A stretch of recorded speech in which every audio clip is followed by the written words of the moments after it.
林姑娘又来坐牢啦？犯了点事儿，来住几天就出去。小姐您歇着，剩下的交给我们。波斯羊毛地毯，小姐，这墙看着伤眼。挂上。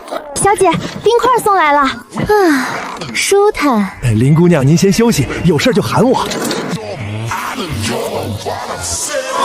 这是盐，不苦不涩，纯净如雪，入舌即化。刘培，这盐是从哪里来的？回陛下，这盐是用最劣质的毒矿盐提纯制作出来的。什么？国士？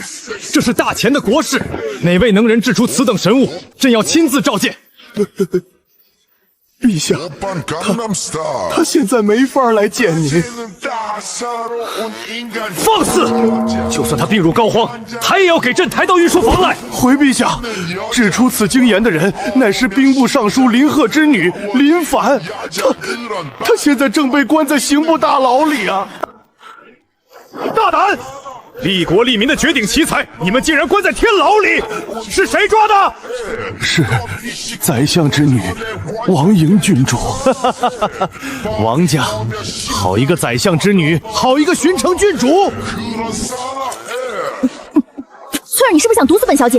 这肉又苦又涩，能吃吗？小姐，这上面撒的是京城最贵的青盐了，这叫最好的青盐。翠儿，结账回府。小姐不吃了。吃个屁！跟我去东市。去东市干嘛呀？买矿盐。小姐，这可是毒矿盐，吃了是要死人的。你懂个锤子！这些矿盐之所以有毒，是因为里面含有大量的杂质。把那些矿盐给我砸碎，越碎越好。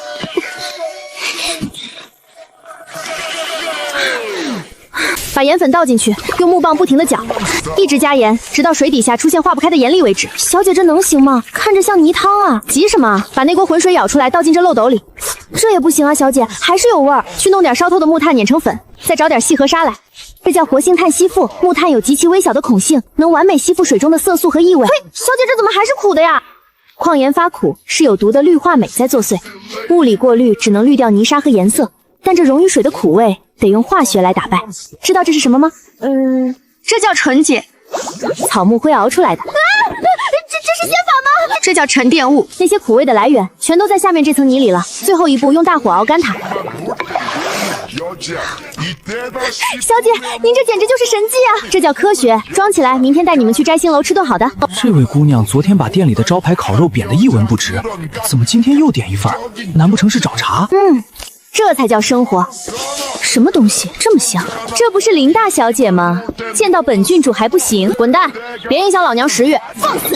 你这是什么东西？定是私藏毒药。郡主，是盐。哼，大钱哪有这种盐？分明是毒物。来人拿下！郡主，我家老爷可是兵部尚书。兵部尚书又如何？王子犯法与庶民同罪。等一下，翠儿去把本小姐那些东西收拾收拾。小姐，您这是要干嘛？度假啊？抓我去大理寺还是天牢？自然是刑部天牢。进了那里不死也要扒层皮。天牢好啊，天牢妙啊，死到临头还嘴硬，带走。哎呦，那不是林尚书家的姑娘吗？又要去坐牢了。我看倒像是去牢里当大爷的。不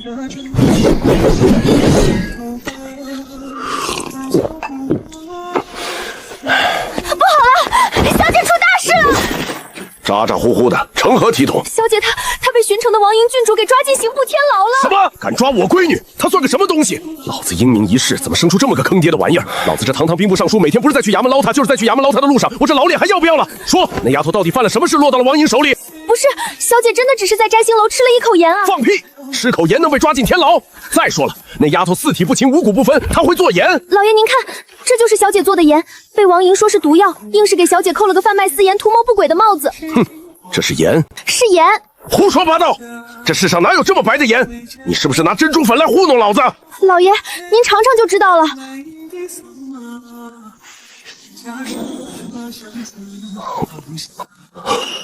老爷，你没事吧？这真的是那丫头做出来的？是啊，老爷，小姐昨天买了筐最便宜的毒矿盐，回厨房一顿捣鼓，反正一通仙法就熬出了这种血盐。身为兵部尚书，我太清楚这包盐意味着什么了。朝廷为了买盐，每年都要向那些盐商门阀低头。如果这个技术掌握在朝廷手里，那个丫头，那个丫头，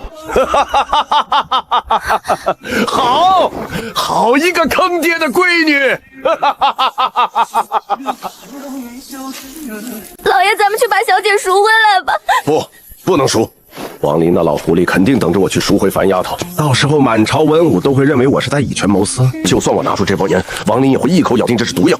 不行，这件事太大，不能由我这个当爹的出面。尚书大人，青州今年的盐税又少了20%。怎么又少了？那些盐商年年报灾，年年少税，这日子还过不过了？大人，兵部那边又派人来催军饷了。要钱没有，要命一条，本官都喝不起茶了，哪还有钱给他们买盐？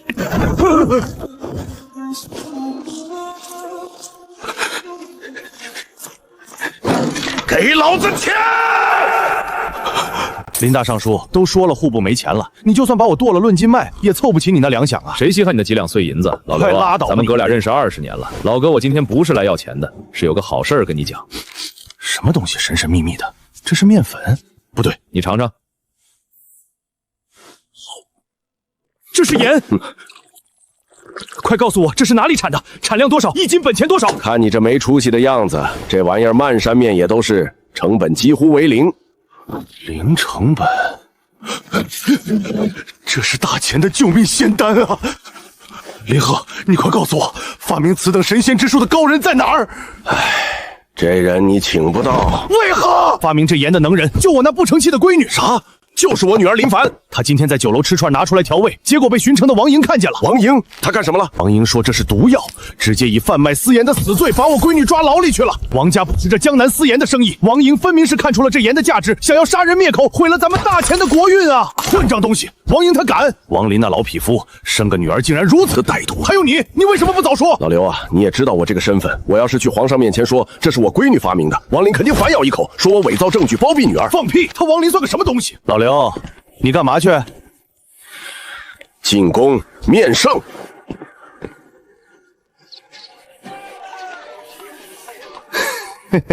老刘啊，老刘，只能让你当这个出头鸟了。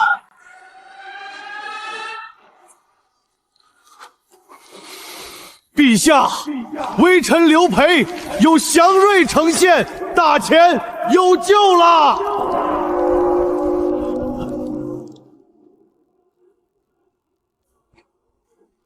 马六，给本郡主滚出来！哟，是王郡主，您这大热天的怎么亲自来了？少废话，去把林凡给我提出来，本郡主要亲自审问。这王郡主恐怕提不出来呀。什么？怎么死在里头了？不是，林姑娘她活得好好的。这是什么？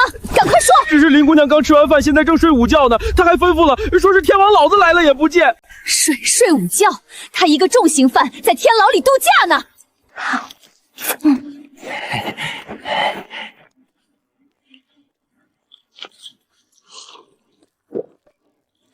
谁想我？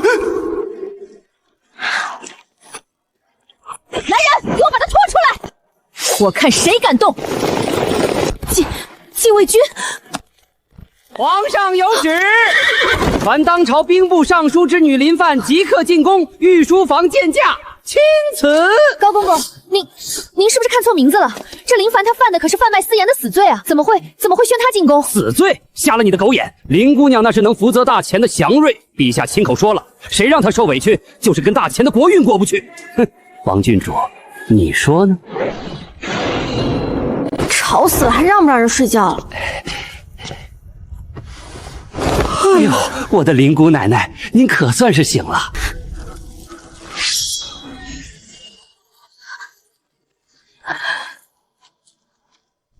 高公公，你跑这地方干嘛？还带这么多人，谁犯事了？是陛下，陛下见了您的神仙血盐，急召您进宫面圣呢。不去，你跟皇上说，有事明天再议。哎呦，您就当可怜可怜奴婢吧。陛下说了，今天要是见不到您，奴婢这颗脑袋就得搬家呀。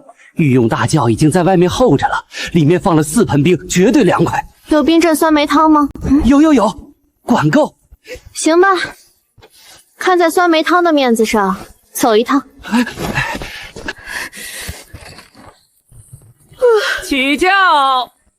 王郡主，这套房我包了，里面的东西你可别乱动。等我办完事儿，指不定哪天还回来度个假。至于你嘛，地上凉，多趴会儿。起轿进宫。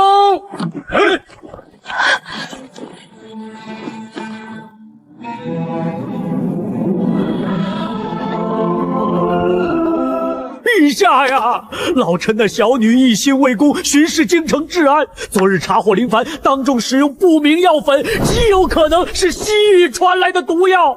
小女将他缉拿归案，也是为了京城百姓的安危啊！如今林犯不仅不思悔改，反而用妖言惑众，拿出一包什么血盐来蒙骗陛下。这世上怎么可能有毫无苦涩的盐？臣恳请陛下立刻将林凡就地正法，以正朝纲。臣等附议，请陛下严惩林凡。你是在说朕昏庸无能，连盐和毒药都分不清了吗？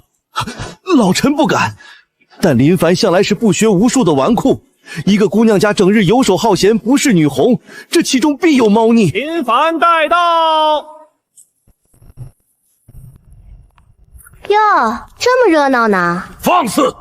你这无知纨绔，身为女子不守规训，还炼制毒盐，该当何罪？这老头谁啊？没点素质！林犯不得无礼，这是当朝宰相王林。王爱卿说你那银盐是妖术所换，你作何解释？我要是会妖术，第一件事就是把这老头嘴缝上。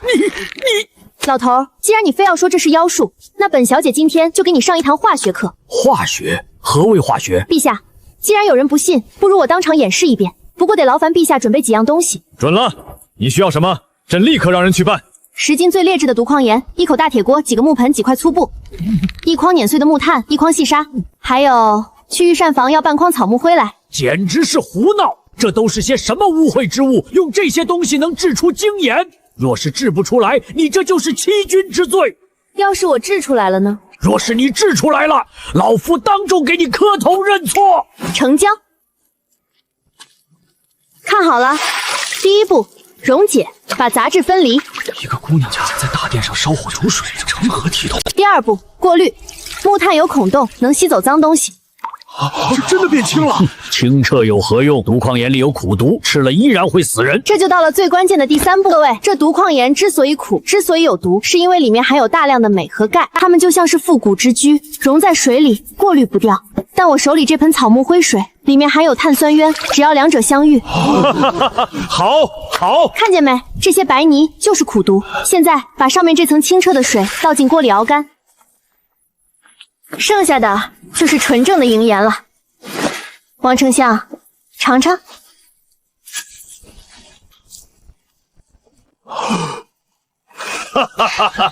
好，这怎么可能？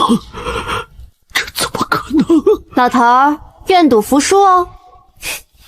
好了，王爱卿也是为了朝廷磕头就算了。林凡，朕问你，这一锅银盐成本几何？产量如何？陛下问到点子上了，1斤净盐的成本不到2文钱。成本2文？你可知这能给大钱带来多少税收？不仅是税收，陛下，这是一个大杀器。我有一个提议，叫做皇家盐业专营公司。公司？何意？就是以皇家的名义开设大规模的制盐厂。我们把制出来的精盐以每斤50文的价格向全天下抛售。50文？那我们岂不是亏了？明明可以卖得更贵呀！目光短浅，我们成本只有2文，卖50文依然有20多倍的暴利。但是这50文的价格，对那些门阀世家来说就是灭顶之灾。他们的人工、运输、打点关系的成本加起来，1斤私盐的成本至少也要100文。我们卖50文，质量还比他们好1万倍。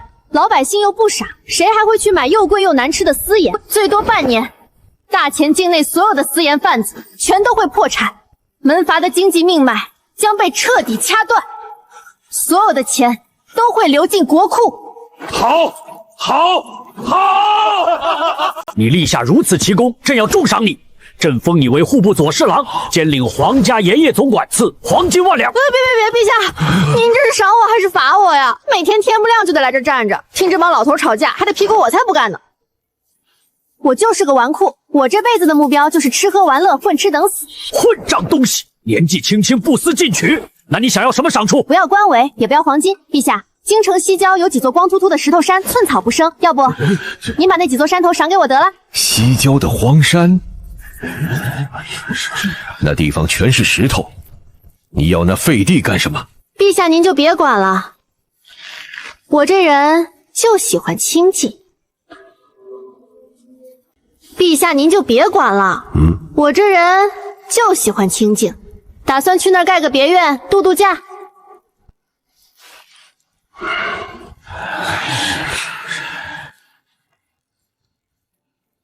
行吧，既然你坚持，朕封你为户部左侍郎，再将西郊那5座黄山全部赐予你，化为你的私人封地。关于制盐的事儿，朕会派工部的人全力配合你。你需要什么人手物资，直接调拨。谢主隆恩，这官职还甩不掉了。行了，退朝吧。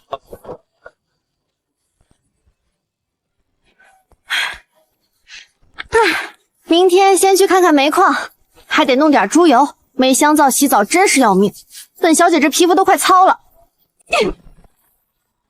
宝地，真他娘是块宝地呀！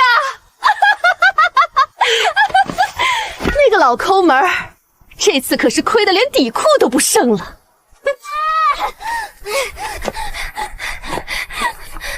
小姐，您疯了！您放这3品大官不当，非要这几座破山干嘛？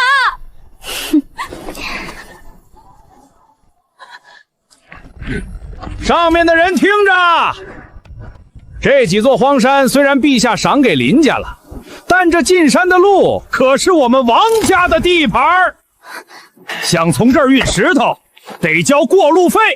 小姐是王家的人，他们肯定是咽不下那口气，故意来找茬的。怕个屁！哼，你家小姐现在是正3品大员，他们王家算个什么东西？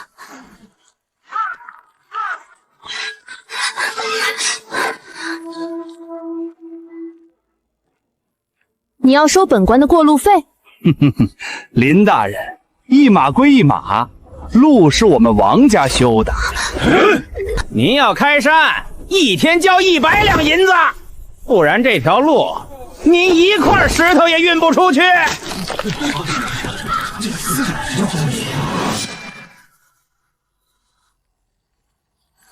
哼，100两。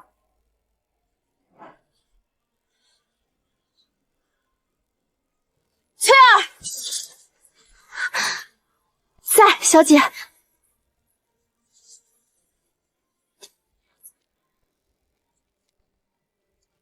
拿着本官的腰牌，去一趟衙门。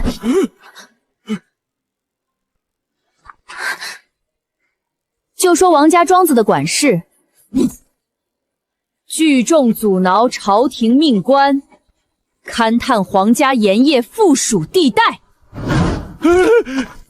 意图谋反，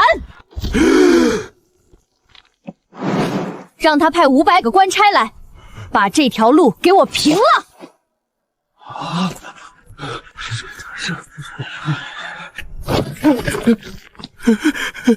林大人，小的开玩笑的，您请，您随便运。滚！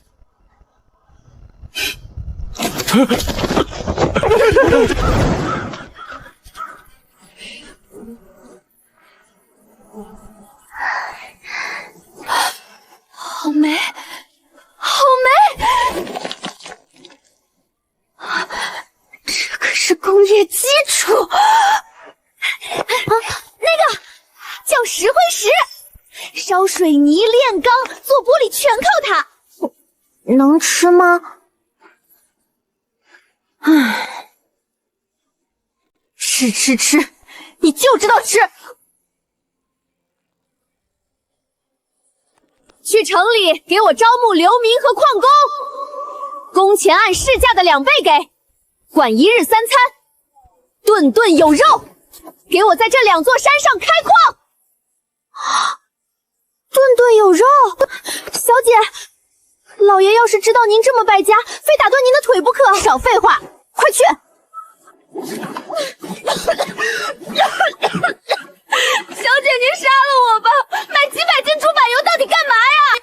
破地方，洗澡条件简直让人发指，连块香皂都没有，天天用皂角洗，老娘这皮肤都糙了。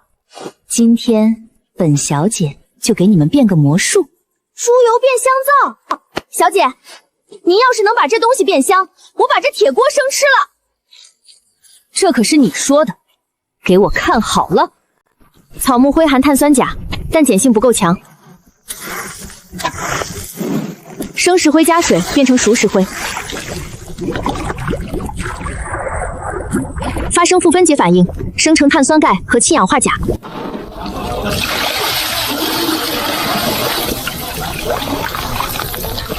过滤掉沉淀，剩下的就是强碱水。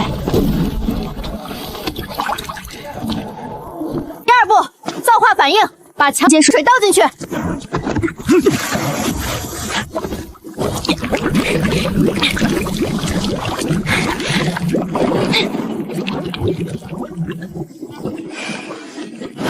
小姐，味道没那么臭了，但还是难闻啊。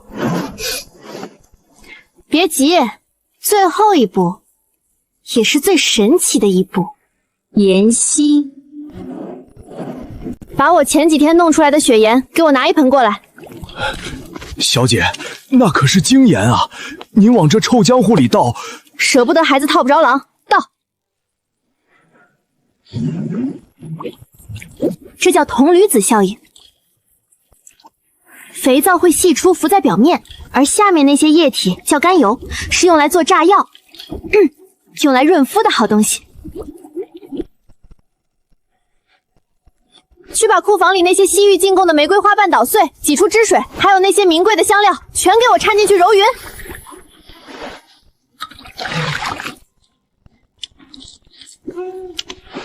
去打盆水，洗个手试试。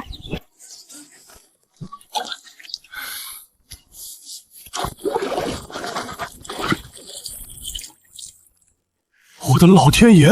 小姐，您真把猪油变成仙物了？这洗的也太干净了。废话，这去污能力能甩酱脚10条街。记住，以后这东西就叫皇家特供至尊香皂。对了，你刚才说要生吃铁锅来着？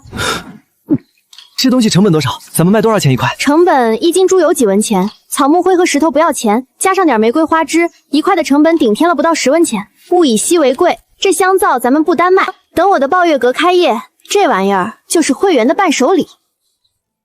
想单买可以，100两银子一块，拒绝还价。100两？小姐，你好黑啊！懂个屁！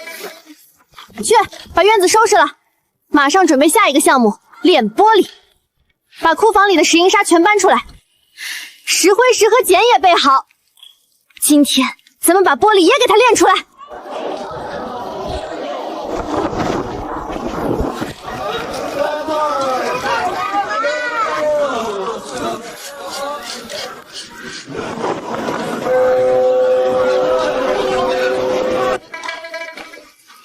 郡主，打听清楚了，林凡开的抱月阁今天午时开业。抱月阁，好大的口气！一个抛头露面做买卖的奸商，还真把自己当财神爷了。等会儿他开业，立刻叫人去砸场子。是，老奴这就去安排。本郡主要让他知道，这京城到底是谁说了算。疯了！把国库掏空也买不起这么大的水晶。这不可能，这怎么可能？各位京城的父老乡亲们，欢迎来到大前第一家高端会所抱月阁。这不是水晶，这个叫做玻璃，是我林凡自己动手烧出来的，想要多少有多少。林凡，你这目无王法的狂徒！我大前律法有规定，僭越使用水晶建造房屋，乃是僭越之罪。你竟然敢在光天化日之下用如此巨型的水晶做墙！来人，给我砸！蠢货，都说了这是玻璃，砸，你试试。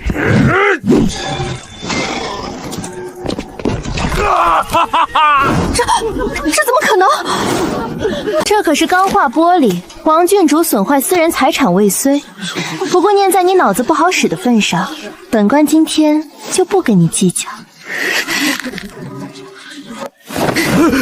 去给我弄清楚，这玻璃到底是怎么烧的，不惜一切代价把配方给我偷出来。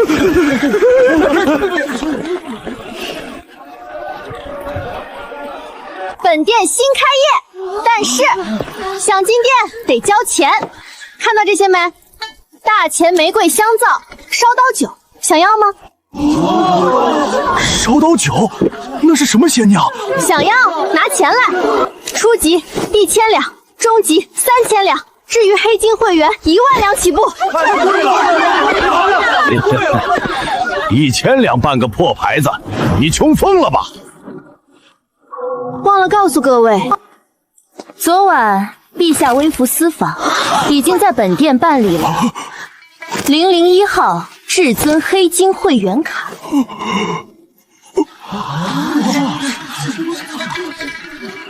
别挤了，我先来。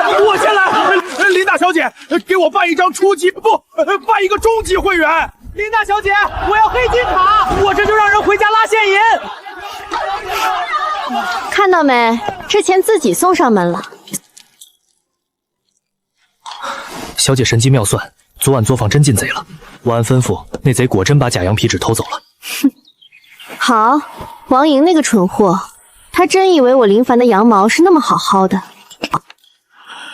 灵儿，这真的是那玻璃的秘方？绝对错不了，石英砂7成，猛火电烧淬水，方可清澈透明。好啊！只要有了这玻璃，我们王家就能起死回生。莹儿，调集家族所有剩余的资金，秘密在城外建窑，照着配方给我烧。我要在3天内看到我们王家制的玻璃。是，父亲。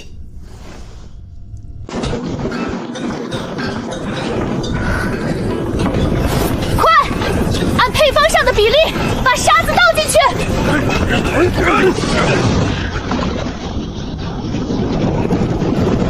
3、2、1。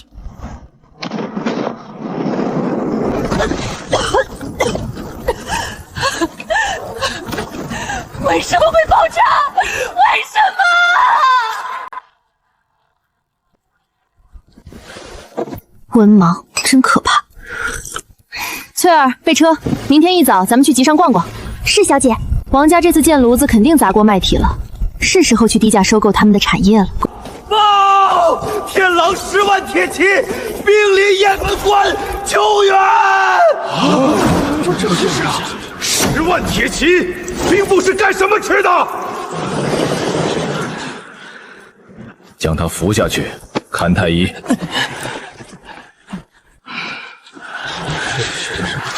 陛下息怒，敌军皆是骑兵，我军不独追不上啊！朕不听解释。林大人天纵奇才，能将毒盐化作血盐，将沙土炼成琉璃，此等通天手段，对付蛮夷岂不是手到擒来？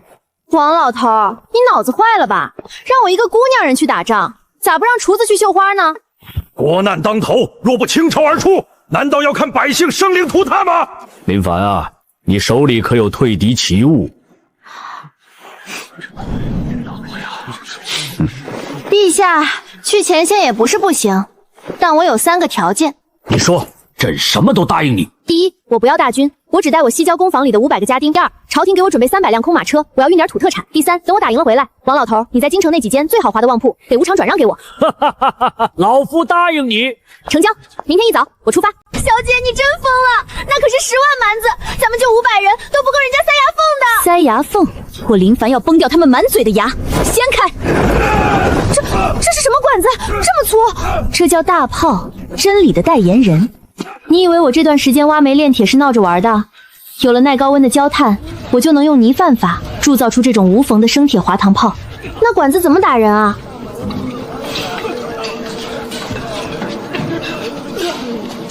靠这个，这是火药。古人炼丹也弄出过火药，但威力小的像放屁，只能用来做烟花。最关键的是造粒技术。以前的粉末火药成分不均匀，烧起来慢喷吞的。火药粉里加了烈酒，揉成面团，再压碎过筛，做成颗粒，这样火药之间有空气空隙，一旦点燃，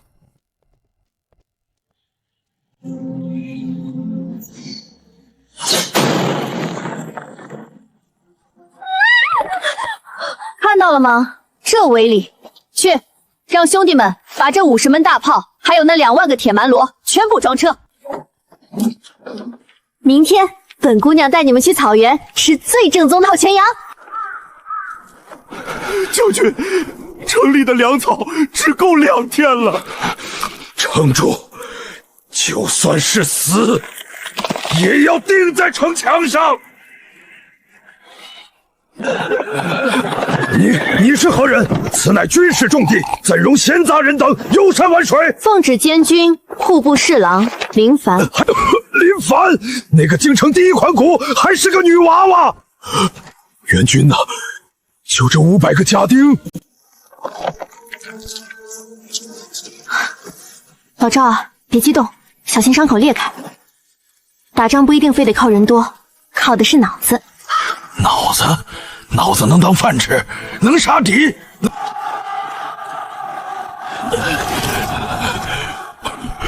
狄希，林凡，你快逃命吧！逃？我跑这么远，可不是来锻炼身体的。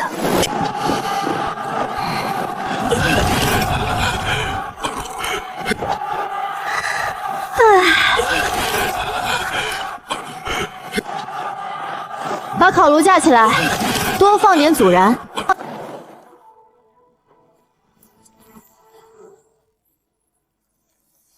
护卫队听令，把大炮给我推上来，依次排开。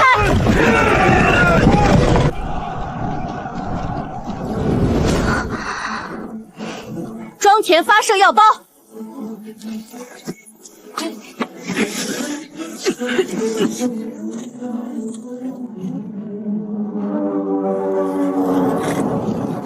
哈哈，大钱的人吓傻了！勇士们，冲进去！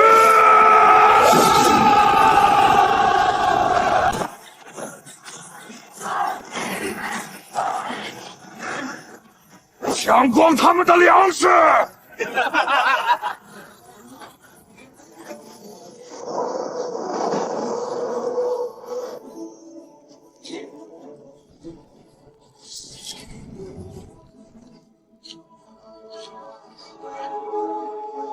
开火！点火！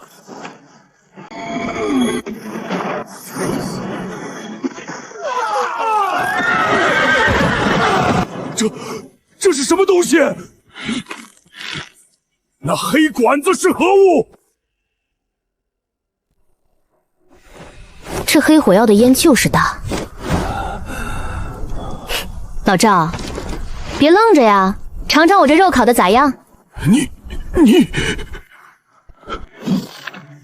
不要怕，都是障眼法，冲过他们，杀光他们！来得好，扔铁婆罗。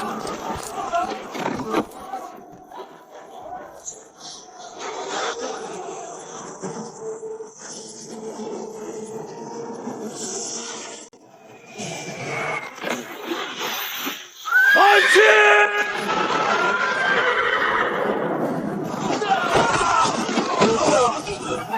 快跑啊！跑快点！首领，咱们快撤吧！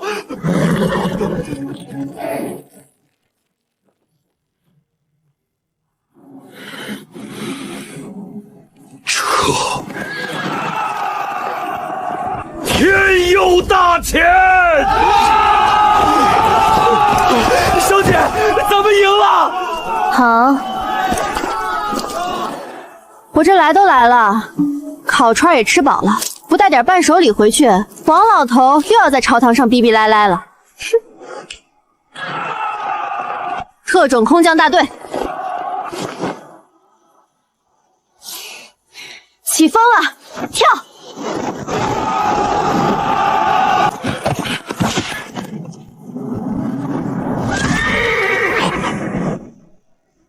快看，天上有人在飞！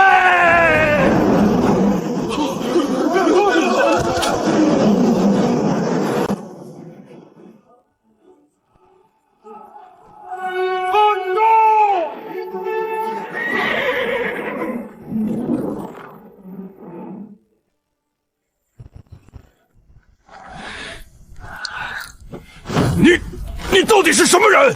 哟，天狼部的大首领，也有今天。你怎会知道本王的名字？你勾结了谁？收了多少银子？王帐里藏着什么？本小姐比你自己还清楚。还有，都说了是科学，没文化真可怕。老赵，这人送你了。林大人，您这就要走了？您立下如此奇功，封个异姓侯，怕是跑不掉了。别，打死也不当侯爷！我就是个纨绔，赶紧打完收工。我还要赶回京城去收王老头的几间旺铺呢。翠儿，收拾收拾，起驾回京。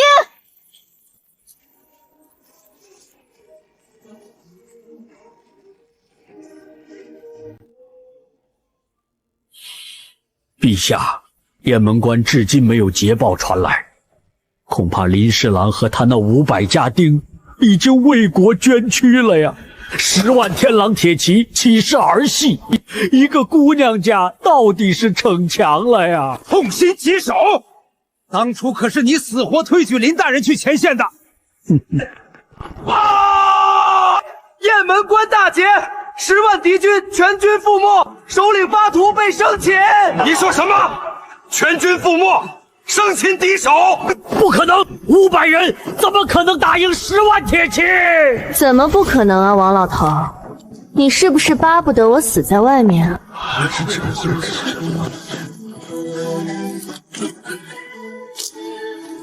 微臣林凡，幸不辱命。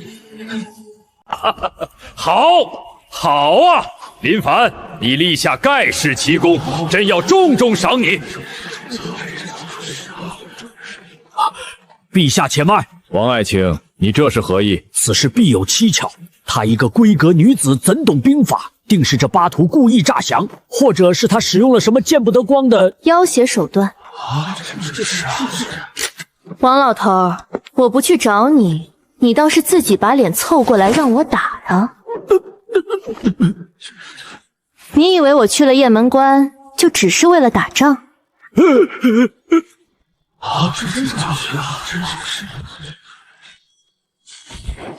陛下，微臣在巴图的王帐里搜到了这个。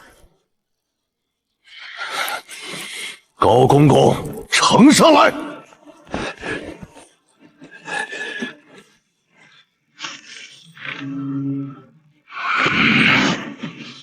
王林，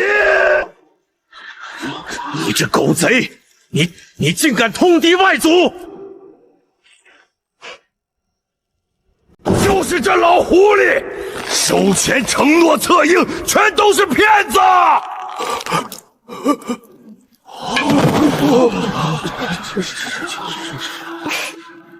你也有今天！来人，拨去王林官府，抄家！王氏一族成年男子流放3000里，女眷发派教坊司。等一下，陛下。林爱卿还有何提议？流放太浪费人力资源了。微臣在西郊的煤矿正好缺几个挖煤的苦力，特别是王莹王大君主，他当初不是最爱在京城横着对人吆五喝六吗？这力气不去挖煤简直暴殄天物，不如把他们全家发配到我的矿上，让他们用劳动来洗刷罪名。准奏，王莹及其党羽全部发配西郊煤矿，终生苦役。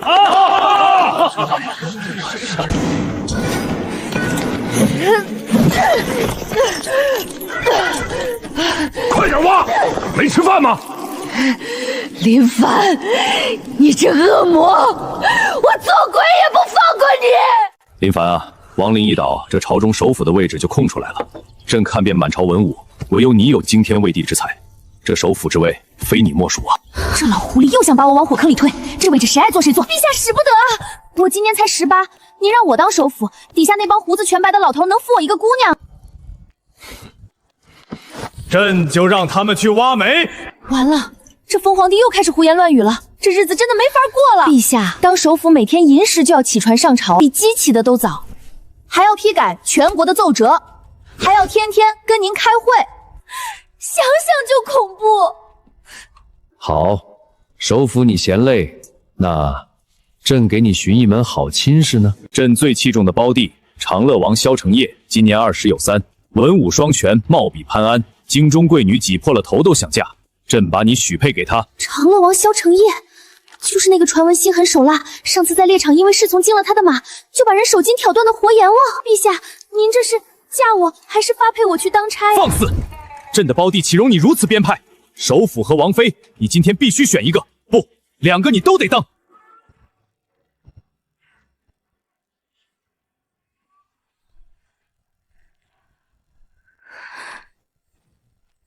圣旨朕已经拟好了，明日早朝就宣读。你就算插上翅膀飞，也飞不出这京城。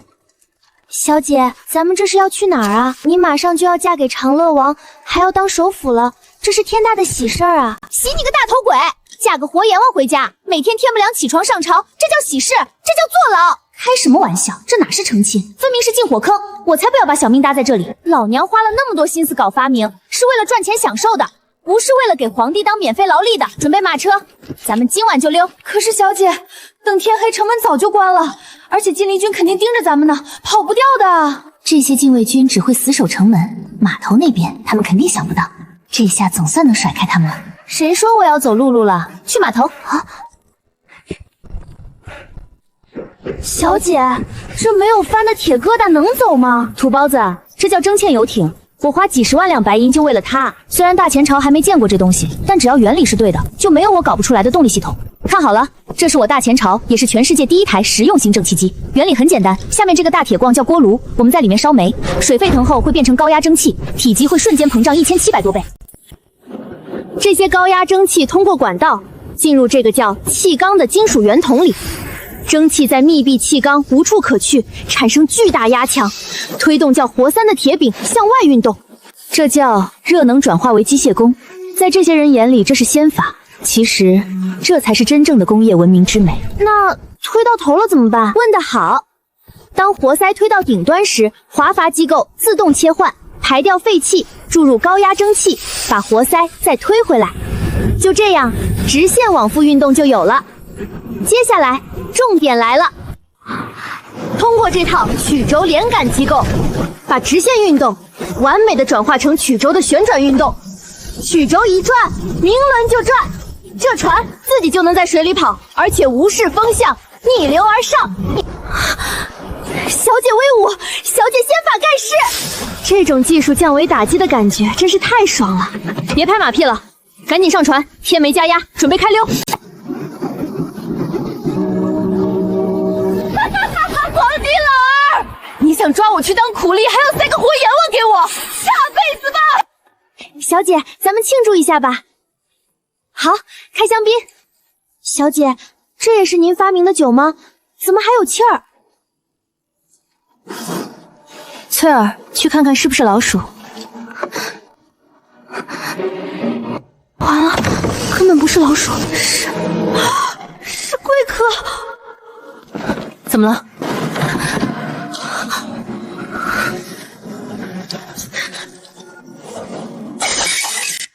陛下，长乐王，你们什么时候上船的？哼，这大铁船建了半个月，朕的锦衣卫要是连这都发现不了，早全砍了。完了，什么都瞒不过这老家伙，我怎么就这么倒霉？林大人，本王听闻你宁可连夜跑路，也不愿嫁本王。本王倒是好奇，京中贵女争着抢着要嫁的人，到了你这儿，怎么就成了洪水猛兽？王爷您文武双全，貌比潘一，要什么样的没有？何苦非揪着我一个只想吃喝玩乐的纨绔不放？就因为这满京城只有你不想嫁本王，这就够有意思了。造孽啊！完了！你的才华是上天赐予大钱的，从今天起，你就是大钱的首辅。至于这门亲事，朕不逼你。程业若是3个月内追不到你，朕就当没提过。3个月？林大人，这船跑得可真稳，不如咱们先去江南慢慢谈。完了完了！这下是真的，叫天天不应，叫地地不灵了。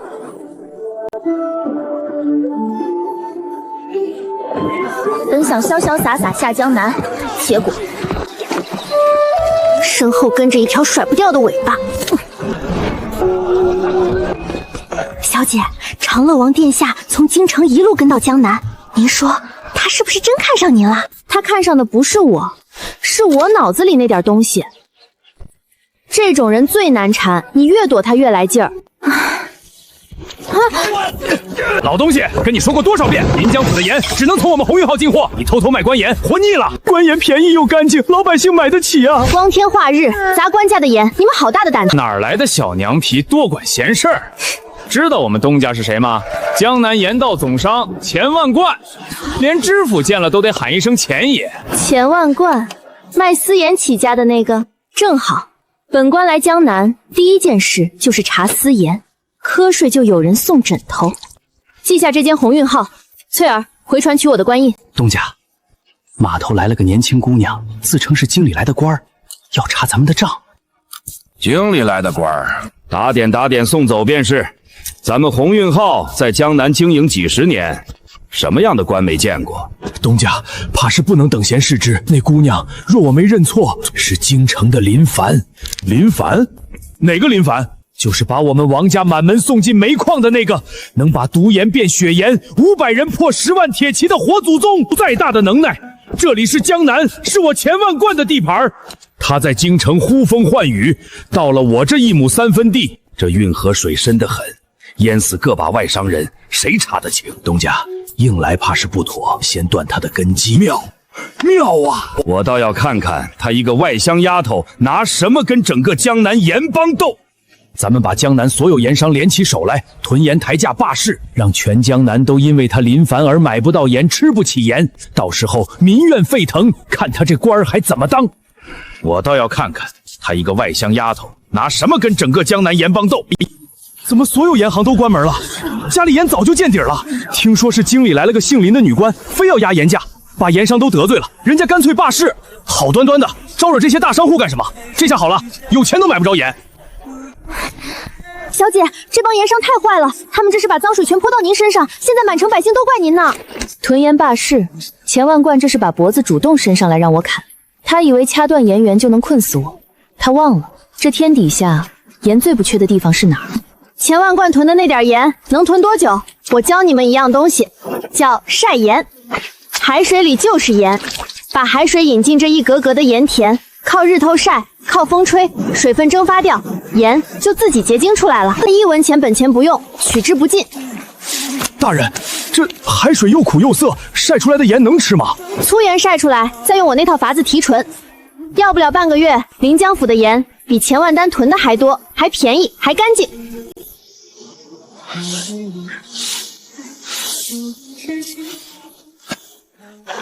从今日起，临江府开设官盐铺，精盐每斤10文，红狗无期，敞开供应。10文比鸿运号便宜了10倍不止，还这么白这么细，林大人真是青天啊！东家，不好了！林大人在海边晒盐，堆积如山，只卖10文1斤，咱们囤的盐1斤都卖不出去了，全砸手里了。晒盐，海水晒盐，这怎么可能？完了，又是这一手。当年在京城，他就是这么把我们王家的私盐生意连根拔起的。商道走不通，那就走别的道。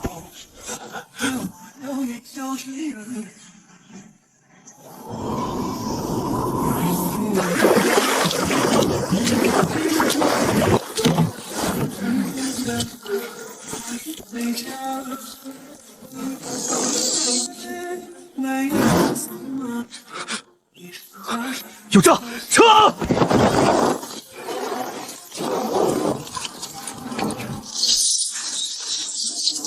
钱万贯果然沉不住气，商场上斗不过，就来玩阴的。林大人早料到他有此一招，却故意空传设伏。本王在暗处守了3夜，倒是白守了。你根本不需要本王护着。王爷千里迢迢跟到江南，又日夜守着我的船，就为了说一句我摆手了？本王守的不是你的船，是想看看这世上还有什么事能难得住你。千万富屯盐霸市，雇凶杀官，桩桩件件，知府大人不会一点都不知情吧？林大人明鉴，下官也是被千万富蒙蔽啊！他在江南势力盘根错节，下官人微言轻。人微言薄，本王查过，你这5年的俸禄不过1000两，府上却置了3处别院2房小妾，这钱从哪儿来的？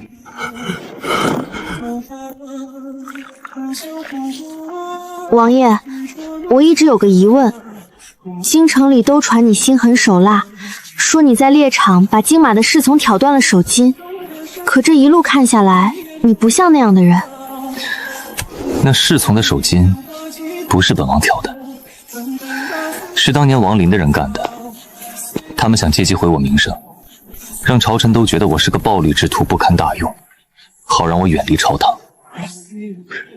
千万干，你连个外乡女官都对付不了，废物！盟主息怒，实在是那林凡邪门的好，他会的那些手段，根本不是人能想出来的。王林倒了，严厉断了，可我们这些百年门阀岂能坐以待毙？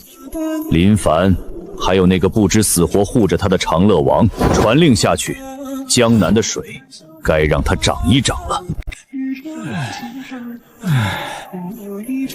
林大人，今年开春就没下过几场透雨，眼看着秧苗都要旱死了，这运河的水又被上游的堤坝拦着放不下来。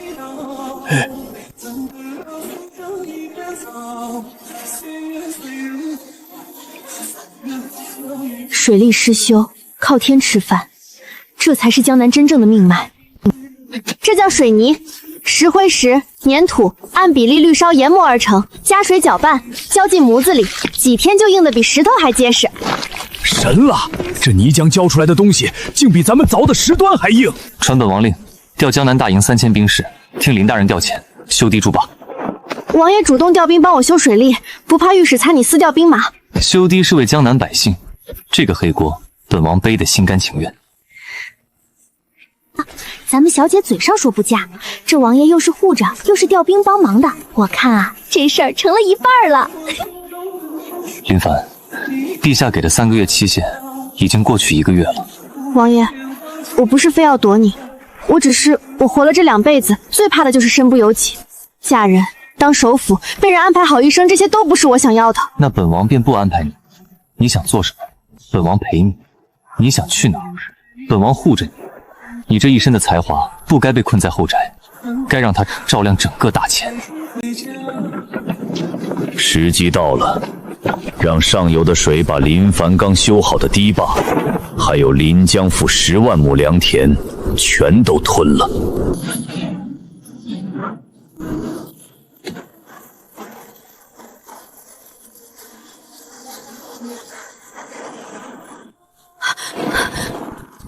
林大人，不好了！上游堤坝被人炸了，洪水正往临江府冲来。新修的水泥主坝呢？挡得住吗？主坝撑住了，可是城东低洼的几个村子地势太低，洪水马上就要漫过去了，还有几千户百姓来不及撤啊！几千户百姓。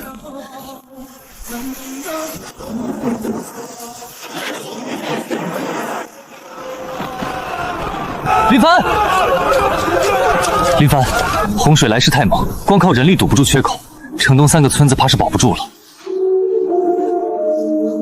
赌不如输，立刻让兵士在这里把这段废弃的旧河道挖通，给洪水出一条道，引它流进城外的洼地湖泊。好一个引流泄洪！全军听令，随林大人决去泄洪。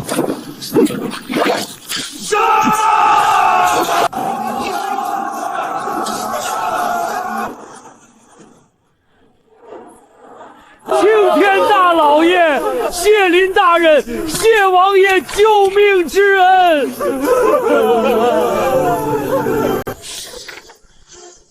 炸堤的人绝不是钱万占，他没这个胆子，也没这个手笔，能调动死士，连环设局，还敢炸堤淹城。本王也察觉了。王林虽倒，可大前的百年门阀沆瀣一气，盘根错节，严厉只是其一。他们怕的是你这套能让朝廷彻底摆脱门阀掣手的本事。擒贼先擒王。翠儿，把这几日抓到的人手口供拿来。我倒要看看，这江南的水底下究竟藏着哪条大鱼。哼，要杀要剐，悉听尊便。想从我嘴里套话，做梦！硬骨头，我最喜欢硬骨头了。给你介绍个新朋友，这叫吐真水，滴上2滴，包你竹筒倒豆子。林大人的仙法，你在战场上没见识过，现在可以亲身体会一番。我说，别用那妖法，我们盟主是当朝的，杀人灭口。对方在朝中的根，比我们想的还要深。这趟江南，本以为只是躲个清醒，顺手收拾个盐巴，没想到捅出了一个能撼动整个朝堂的马蜂窝。怕了？怕？本小姐这辈子的字典里就没这个字。他们想玩，那小姐就陪他们玩到底。好，本王陪你。把这滩浑水彻底搅清。皇上江南来的急报。好啊，朕的江南竟成了筛子，炸敌淹城，杀官灭口，还有人在背后操纵这一切。此事牵连甚广，恐怕京中也有弄影。王林倒了，朕本以为能松快几年，这帮百年门阀可藏的倒是深。传朕密旨，命林范彻查此案，江南所有兵马任他调遣。王林是明面上的棋子，倒了。可真正把持江南严厉、串联门阀的盟主，一直藏在暗处。赵崇很可能就是那条大鱼浮出水面的鱼鳍。死士临死前说当朝的，我查了，钱万贯这些年的严厉有30%通过暗账流向了京城，一个叫赵崇的户部侍郎。赵崇，此人是王林的门生。王林倒台后，他不仅没受牵连，反而升了官。赵大人说了，这是最后一批。江南被那林凡搅得不太平，先把货转移到别处，等过了这阵风头，再回来收拾他。是，只要赵大人和盟主撑腰，那林凡迟早是死路一条。这是盟主的亲笔信，烧了他。记住，盟主的身份先烂在肚子里。你全家。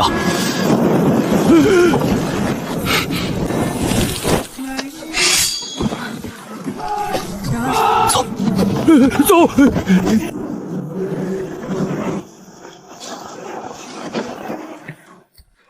钱东家，深更半夜的做什么大买卖呢？也不叫上本官。林凡，你怎么会在这里？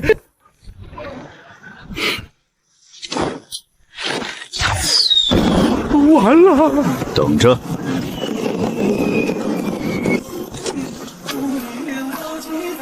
是埋伏！动手！杀出去！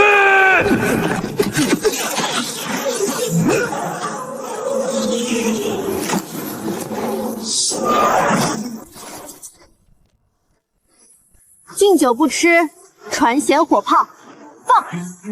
这就是你说的不会武功。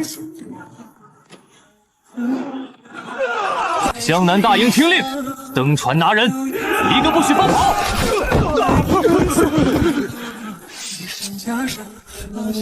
盟主是谁？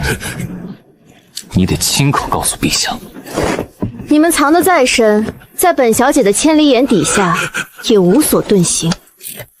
这盘棋，你们输了。大人，不好了！江南的货船全被林凡劫了，千万贯和咱们派去的人全被擒了。废物！一群废物！不能等了，必须在林凡的人证未悟到京之前，先发制人。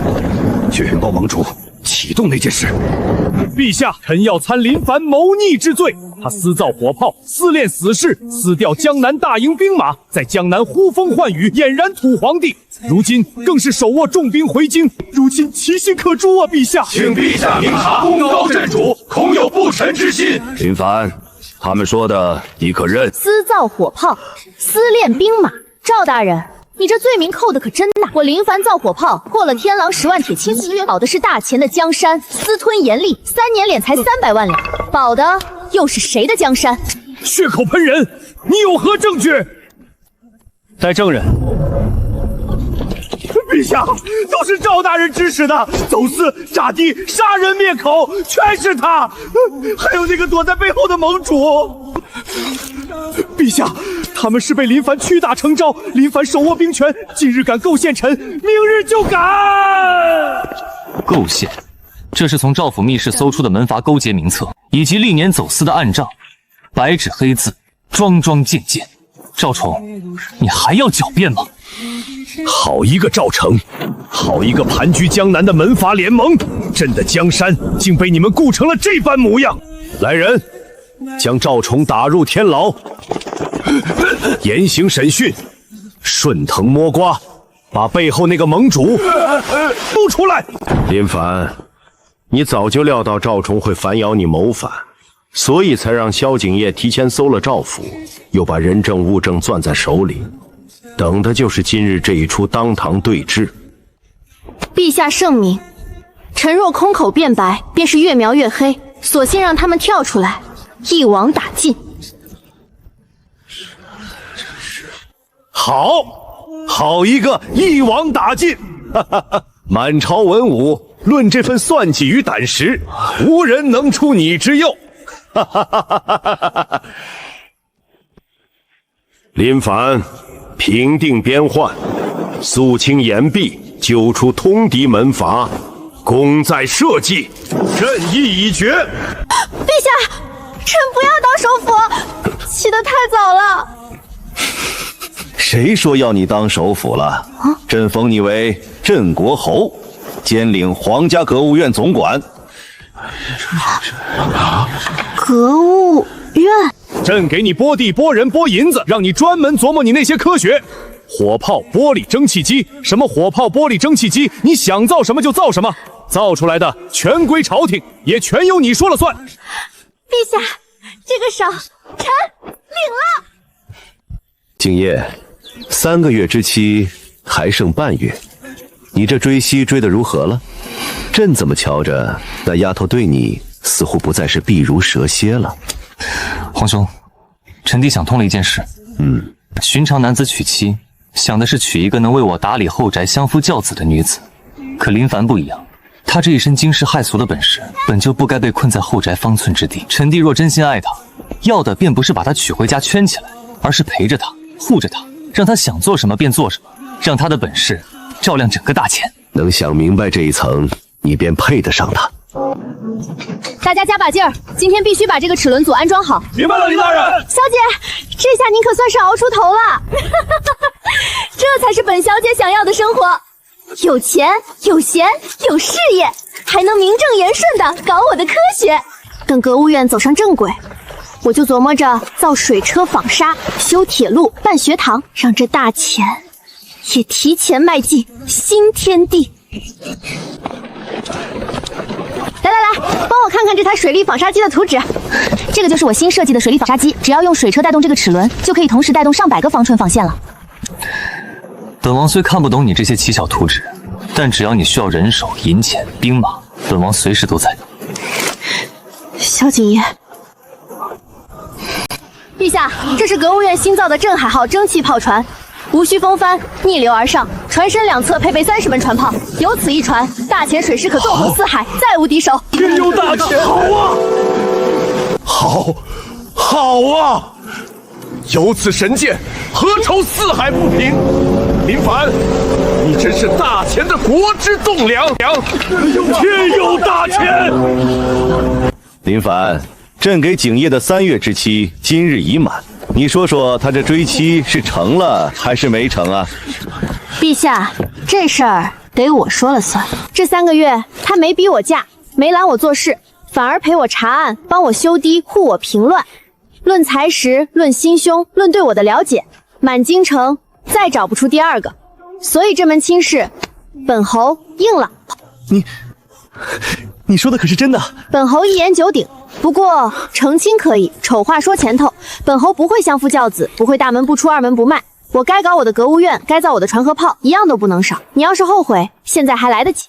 本王要的从来就是这样的你，我陪你造船，陪你造炮，陪你把这大钱搅个天翻地覆。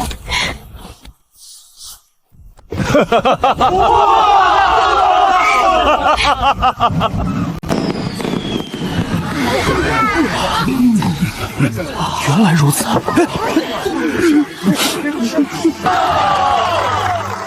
我这坑爹的闺女，总算有人能治得住你了。不过话说回来，满天下也就我闺女有这等本事，能让陛下封侯，让王爷倒追。小姐成亲了，还是带着她的阁务院、她的船和炮，风风光光的成亲了。朕这辈子做过最英明的2件事，一是把林凡从天牢里捞出来，2是把他塞给了景业。林凡啊，如今你既是镇国侯，又是长乐王妃，还掌着阁务院，这大钱的将来，朕可就指望你了。陛下放心，臣这辈子的志向可不只是吃喝玩乐了，臣要让这大钱的百姓人人吃得起盐，穿得起衣，读得巧书。你想做的，本王都陪你。这条路再长，本王都与你并肩同行。你看，这就是科学的力量。我穿越这一遭，总算没白来。是我们，这一路是你我一起走过来的。对，是我们。